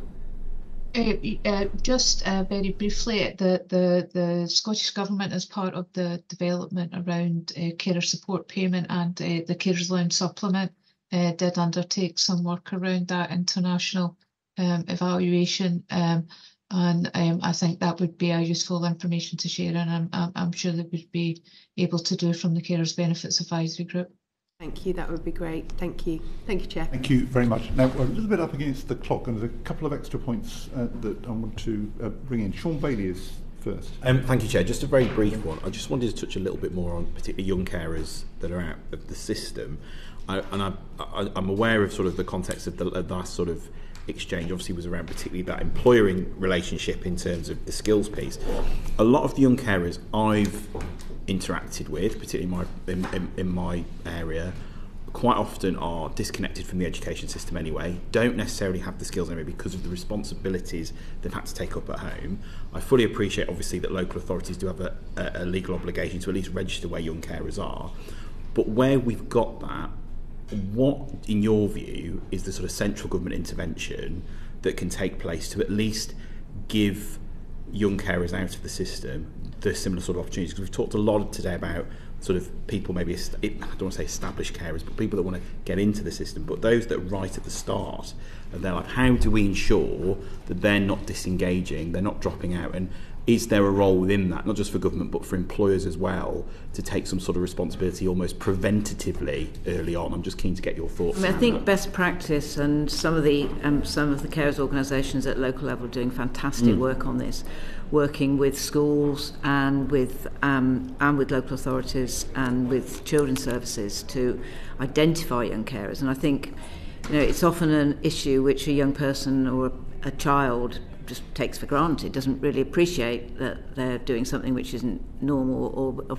at least perhaps when they do discover that, they then find they feel stigmatised, or perhaps they feel they're bullied at school. And obviously that's something we really need to work across services to identify. But there's plenty of evidence that young people who take on caring responsibilities, which at one level is something we ought to be proud of, are disadvantaged in terms of their access to further and higher education and in their access to better paid jobs later on. So we need to tackle that, and I think to me it would be about policies which could support that in schools, in FE colleges, where quite a lot of young people will have experience of caring who are in FE colleges. And I think the whole agenda around skills and youth and encouraging young people to aim high in the workplace and to seek to contribute to the productivity of the future economy, that's an area where we can really do something. And the caring can be crushing and can be very debilitating if it's unsupported and very demanding, but it's also something that people often feel very proud of, and where people learn a lot of life skills and sometimes skills that are transferable to the workplace. So I think trying to sort of think that through a bit more and provide incentives to colleges and schools to actually identify those young people.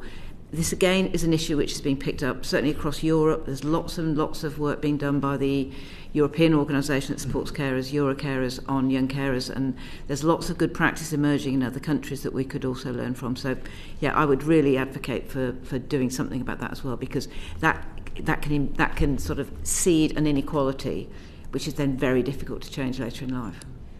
Let me just bring in Debbie Abraham before very brief one on small businesses. And so if there are any examples of good practice in small businesses, because obviously they will also have their own constraints. Yeah, we've done work with a number of case study organisations, and quite a lot of countries have done case study work with organisations which includes small businesses, and some of those are reported by the European Foundation for the Improvement of Living and Working Conditions, which has a database of case studies of organisations. But in my experience, the small businesses are very familiar with understanding their workforce. They need to know their people, and they know when something's a struggle for their people. So they get the idea that you need to operate flexibly, that you need to encourage people to work in multi-skilled teams, that you can substitute one person's work for another. And so we published a piece of work that was done in conjunction with Carers UK on a number of leading employers for carers members, which included a company called Listerwood, which has been a long-term supporter of positive policy in supporting carers. And there are many companies, and I'm sure Fiona's got many examples in Scotland of small companies which are doing great work in supporting carers. But yeah, it can be done, and it can be a really positive issue because it helps you retain your workforce. Indeed. Well, that's just what I was going to add, that in terms of recruitment and retention, once the word spreads, you really find even the smallest employers saying, yes, this is a cohort that is really worthwhile keeping and you know, I don't want to use the word grooming, but promoting and encouraging. And of course, as Professor Sue Yeandle was saying, they have skills that have been honed through their caring responsibilities. And, you know, there are skills that are so invaluable for employees as well as for citizens. Tamara, Fiona, very and I completely agree with everything that has been said already, and it brings me back to the 21-hour study rule, which has already been abolished in Scotland, I believe, and Fiona may come in on this, but there's a young carers grant in Scotland, which also is a financial support for 16 to 18-year-olds, which would encourage them to consider studying and getting qualifications whilst they're caring. Mm-hmm. Thank you. On small businesses, very quickly, Fiona. Any good practice? Yes, our Carer Positive Award, we have around 500,000 employees in Scotland who are covered by a Carer Positive employer, and we've got a number of small businesses. We actually have a number of MSPs, which are the smallest of small organisations and small employers, but we certainly have a number, including the Federation of Small Business, who most recently were talking about the business benefits of the new Carers Leave Act. Fantastic, thank you. Very interesting, thank you very much. Dr. Ben Spencer. Thank you, Stephen. So my questions are going to focus on overpayments and the problem there and the impact. But before I do so, I was just wanted to reflect, and it's a question for you, Prof. Yeandle, about your comments around making sure that the work that carers do gets its salience. And mindful being budget day is one of the, and a lot of the focus of budget day is of course around economic projections, measurements of economic activity such as GDP, is one of the challenges that the carers profession has essentially, is that the way that we think about economic activity in our country by definition excludes unpaid work of carers, and you've quoted a few times the sort of the benefits financially to the country, but it's sort of, it doesn't quite bite into our jingo. Yeah. So I mean, I'm also, in one of my other hats I wear, is I'm the editor-in-chief of the International Journal of Care and Caring, and when I read your report, which talks about carers as economically inactive, I winced, because I know quite a lot of countries no longer use that language in relation to carers, because carers find it a little bit insulting, and actually they feel that what they are doing is a contribution to the wealth of the nation. So, but it was in order to capture the Treasury's I quite understand. Interest. Yes, I quite understand why you've done it. But but you're right. And I mean, what we are seeing, if we're not careful, is a huge waste of talent, and we're putting pressure on, financial pressure and other forms of stress onto carers through our outdated systems, which we need to reform, which we could change, and we could transform employment and, you know, people's experience of being part of the labour market and of their communities and being good family members by just providing a little bit better support.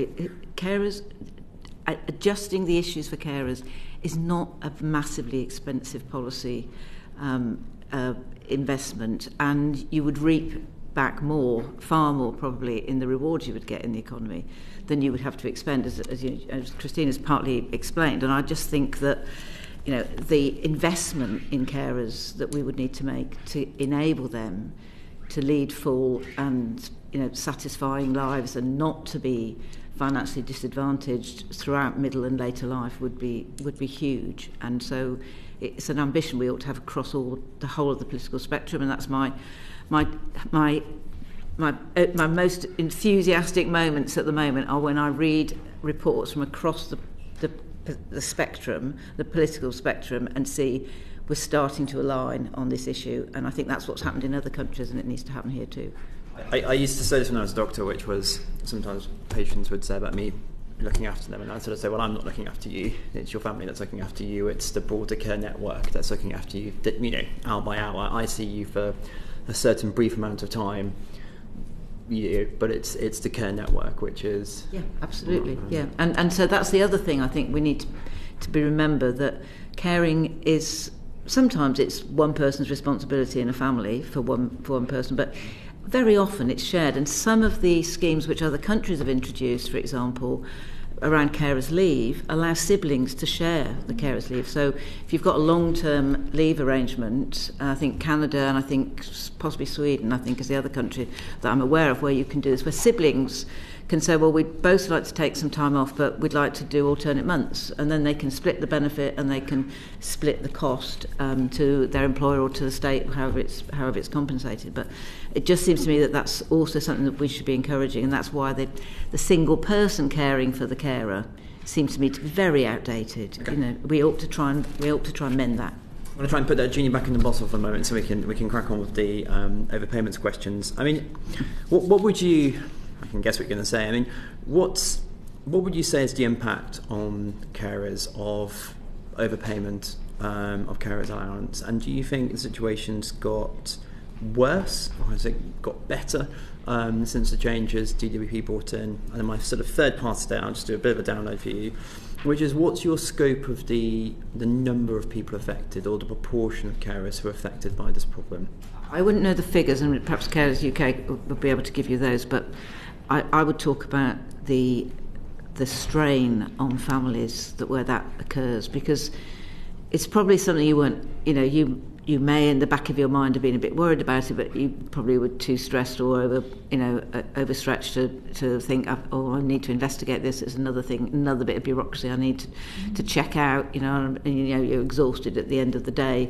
You just can't face the thought of looking up those figures and checking whether there's something you ought to be doing about them. But actually, finding out that you owe money when you're already on a low income and you're struggling financially is going to be absolutely devastating for carers, and it's going to push them from feeling that they're doing something valuable and important to just feeling absolutely bereft and totally devastated. So to me, it's really shocking. I mean, of course, we have to have regard to the very, very small numbers of cases of fraud, but I would imagine fraud on carers allowance is very small because it's such a small benefit. If you were going to defraud the system, you wouldn't start with carers allowance.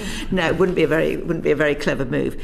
It's happening to people by accident, and then they're finding themselves in an almost Kafkaesque mess that they can't get out of. And I think we really should have a process whereby, if it's genuinely not their fault, and if it's because questions haven't been asked or checks haven't been made, then they should be written off. And I think carers, we really should look into how we can get rid of that problem, because it's just outrageous, really, what's happened to some carers.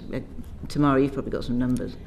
Yes, we do, and we do through our survey of over 10,000 carers, we find a really strong correlation between financial problems and financial constraints and mental health and well-being impacts for carers. And obviously, if they have to pay back carers allowance, which they probably would have spent those overpayments if they didn't realise, it takes it out of already a very, very tight envelope, a very small amount of money that they have to deal with. How common is it for people to... How common is it? Well, in 2022-23, there were 26,700 overpayments. What's alarming about that is that 835 of them were between £5,000 and £20,000, a very significant amount, and there were 36 overpayments over £20,000. I mean, they're huge. And the question is, why are they allowed to run up to such high levels? Because there is an interaction between HMRC and DWP, but because of the older style IT system, that interaction is not automatic, and those cases that are flagged up by HMRC are not investigated in a timely way, because this is obviously years of paying carers allowance, which is very low, and we would like to know from DWP at what stage they investigate. Why don't they investigate sooner? We'd like to see additional resource within the department to tackle those overpayments much, much sooner, so that they don't get anywhere near those numbers. And that data that you've got, where did you get that from? That was from a parliamentary question from last year. That's interesting, because the data that we've got, and sort of from our briefing and the answer we had from Tom Persglove, gives the number for 2022 to 23 of 38,500, and that's new CS debt and not pre-existing debt.